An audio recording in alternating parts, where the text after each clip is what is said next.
আচ্ছা, বলুন তো কি পরিমাণ টাকা, কতটুকু ক্ষমতা থাকলে একটা মানুষের সম্মান আটকে রাখা যায়? কথা বলছিলাম সালমান এফ রহমান এবং আনিসুল হক সম্পর্কে। দেখুন, সালমান এফ রহমানের টাকার কিন্তু কোনো অভাব নাই। সে পারিবারিকভাবে অনেক ধনী ছিল। অপরদিকে আনিসুল হক সাহেব, তিনি কিন্তু প্রচণ্ড ক্ষমতার অধিকারী ছিলেন, যে কিনা একটা দেশের আইনমন্ত্রী, যার একটা কথা, একটা কলমের সিগনেচার একটা আইনে পরিণত হতো।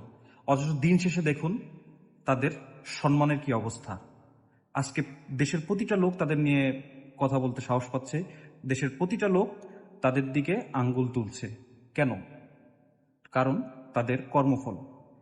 তাই আমি এই ভিডিওর মাধ্যমে একটা মেসেজ রেখে যেতে চাই প্রত্যেকের জন্য, যারা ক্ষমতার অধিকারী, যাদের আজকে টাকা রয়েছে, তারা তাদের ক্ষমতা এবং তাদের এই টাকার ব্যবহারটা সঠিক জায়গায় করুন। আদারওয়াইজ আপনাদের অবস্থাও কিন্তু ঠিক এমন হতে পারে। তাই সতর্ক হয়ে যান। দেশ শুধরাচ্ছে, আপনারাও শুধরে যান।